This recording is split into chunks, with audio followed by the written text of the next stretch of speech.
Hey, Ronnie here from Four Wheeling in Western Australia.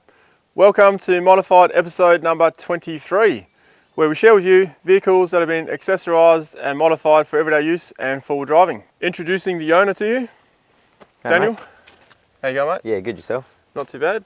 Cool. Run our audience through what type of Patrol this is. And Yeah, it's just a 2002 Nissan Patrol GU coil cab with a 5-speed manual with a 6-litre motor in it. LS.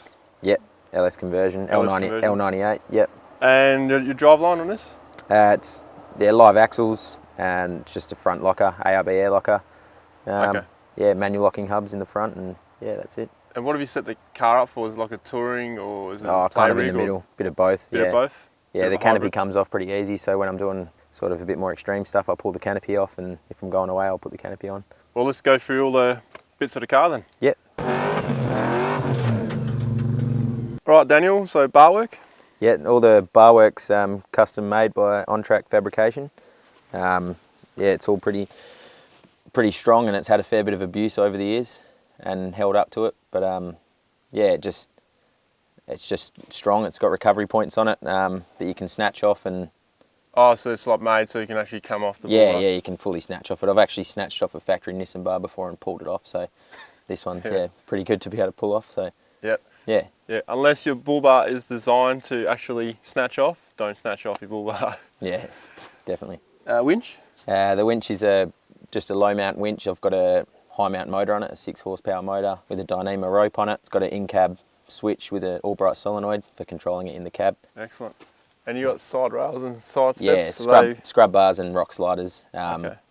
Yeah, All by On-Track Fab as well? yeah, all made by On-Track Fabrication. They've really stood the test of time as well. I've put them through their paces and they've not moved yet. So Awesome. All right, we'll move on to lights and comms. Lights and comms now, Daniel. yeah, just got these LED spotlights on the front. That's How many about watts are these, you know? I'm not sure. I actually won them in a full drive comp, so I couldn't really tell you Yeah, fair enough. much about them. But yeah, they actually are a really good light. And is that a curved light bar? Yeah, it's just mounted on the roof. I mount it far enough back so I don't get any reflection on the bonnet.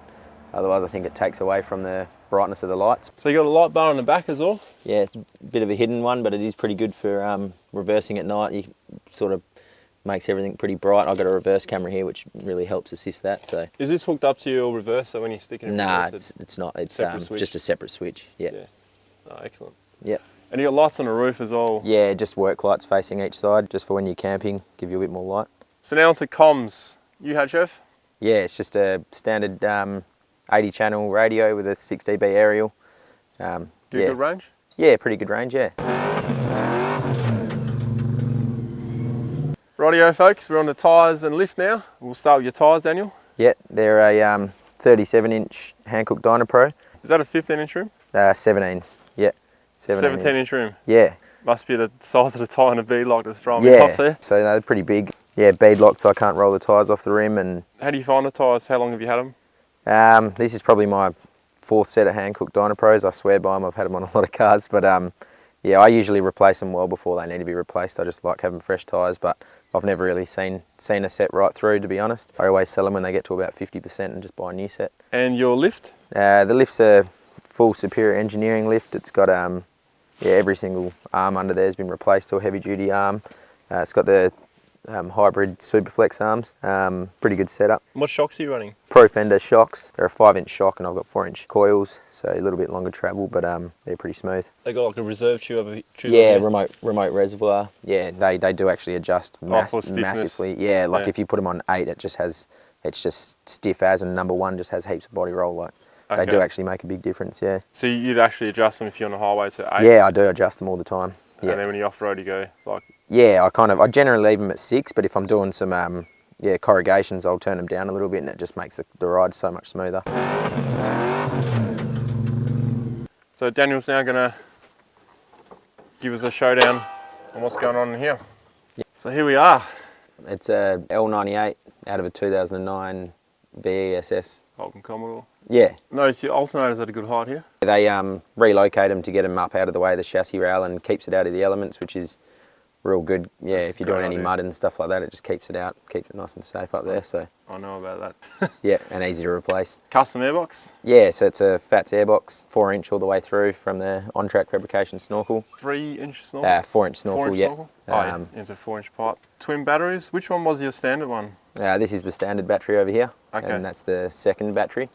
So that just powers the fridge and camp lights, and this basically does everything else. Controlled on a red arc system. Yeah. Custom radiator?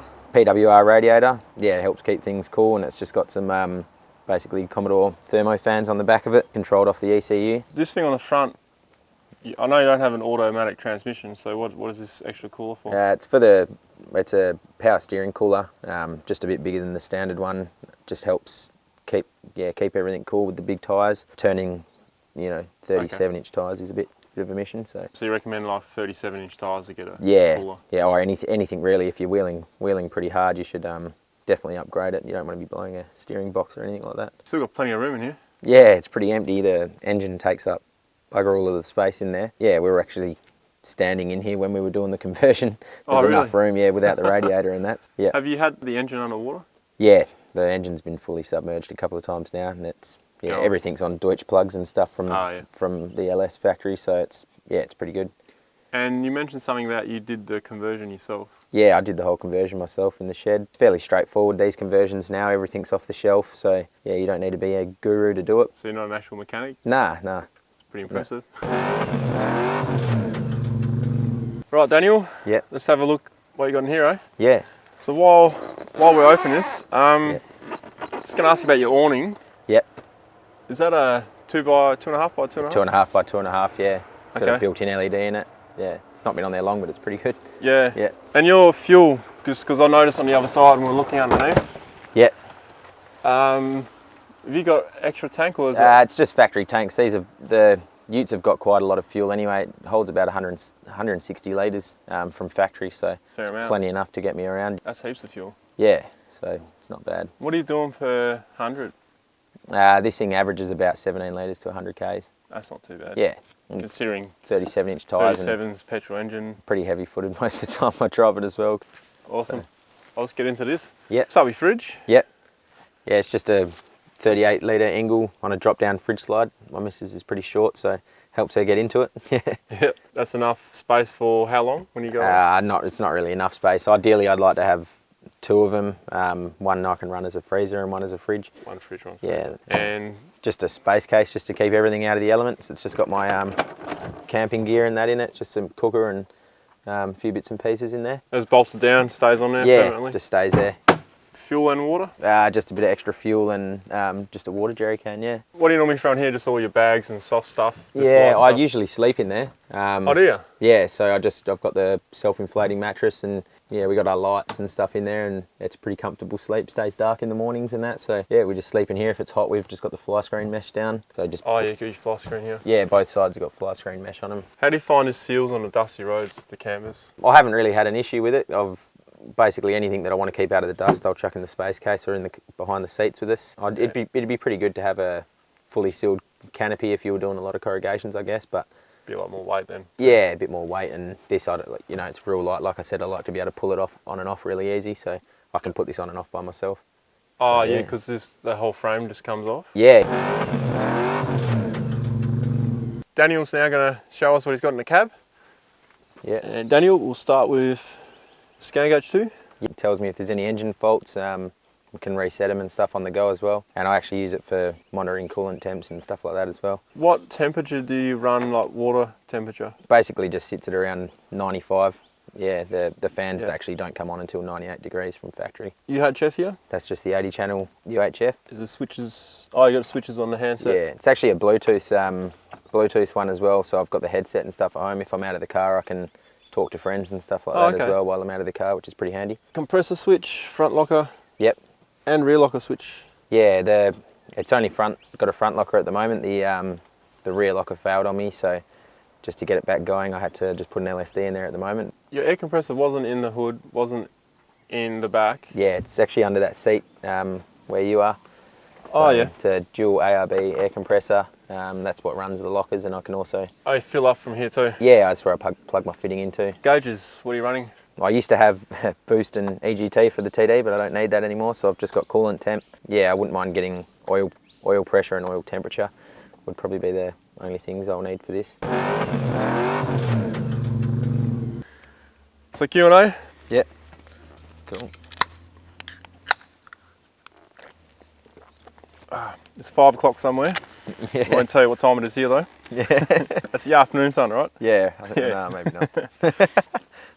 All right, so my first question to you Yep. is I just went and got a Series 1 or Yeah, Series 1, yep. Patrol, and it's got an LS conversion in it. Yep. What's the next 3 things you recommend I do? Any car I get, I always start with traction, so lockers and tyres would be the first thing I'd probably do to it. Yeah. And your third thing then? Third thing would be suspension. Yeah, Okay. Yeah. So just all You kind of have to contact have the ground. suspension to get the tyres you want Yeah. most of the time. So yeah, those 3 things are probably the That's a very first good things. point actually. Yeah, yeah. Yeah. So what is the one thing you must have when you head out bush? My winch. Your yeah, winch? the winch has saved me and mates multiple times. Yeah. Okay. Yep. Gets a fair workout then. Yeah, it does. It does more recoveries on friends than it does on me. But yeah, I've pulled people out that haven't been Yeah. able to get snatched out because the snatch wouldn't work, but winch just seems to get them every time. You decide to get this Patrol. I just like the fact that it's a ute that's coil in the rear. It's one of the only ones that I know of that come out factory with coils in the rear. It's just comfy and yeah, they're just a solid car. I know Patrols have just got solid drive lines and stuff in them, so Easy to modify as well, eh? yeah, and parts are cheap. You can always not- get yourself yeah. parts from and that. So Not too many cars you can just whack 37s on. yeah, Just like that. With yeah, the yeah. lift. You can do it with a smaller lift than this as well, really. Yeah? My next one will be a 3-inch lift, and With 37s? yeah. Oh, cool. I try and keep them as low as I can, just Yeah. because it's pretty fast. I don't want to Okay. be rolling it. Yeah. What do you recommend to look out for on this type of vehicle? Probably rust. Check always if you're going to buy one. Check out rust. Make sure it's not got a rusty chassis. And being a coil in the rear on a Ute, they're pretty known for the coil braces in the rear to bend. So it's worth just making sure that they're flat. Okay. Before you buy it, you can brace them. Like I've got a coil tail brace on that, so it can't bend anymore. But So that's at the bottom or the top? it's at the top. Yeah. Yeah, Superior Engineering one. It was $130, so Yeah. it's definitely worth the time to do it. And mine was actually a little bit bent, but the brace pulled it back flat again. So What's your top 3 trips in this vehicle? Brunswick's probably my number 1. Yeah, I've actually done a few trips down there. So You got the kind of vehicle for that area? yeah, just with the muddy hills and the high RPM gets me up the hills there pretty easy. So yeah, that I just did a trip quite recently down to Cow Cup. The Yeager up area. That was a good trip, yeah. How do you go up the hill there? Call Cup? Pretty yeah, good? easy, yeah. Yeah. Yeah. And what's your last? The last one's probably the Murchison trip I've done in it before, Murchison off-road area. It was a bit of a disaster trip at one point, but it actually, looking back on it, was pretty fun. Cool. I snapped both my standard trailing arms up there and Oh, really? had to do a bit of a bush fix to get home, but yeah, it was actually a good trip. So The vehicle did you have before this one? before this, it was a Patrol. I had a Series 4 2006 4.2.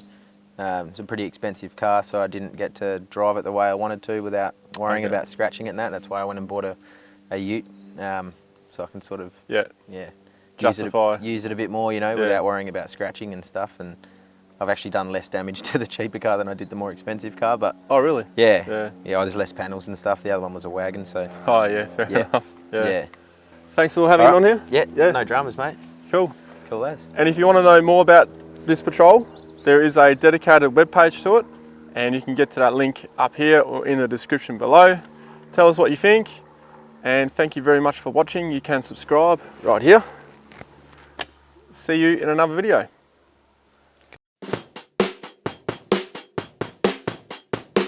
If you'd like to support the content creation on this channel, you can go to patreon.com/RonnieDale, and please don't forget to subscribe.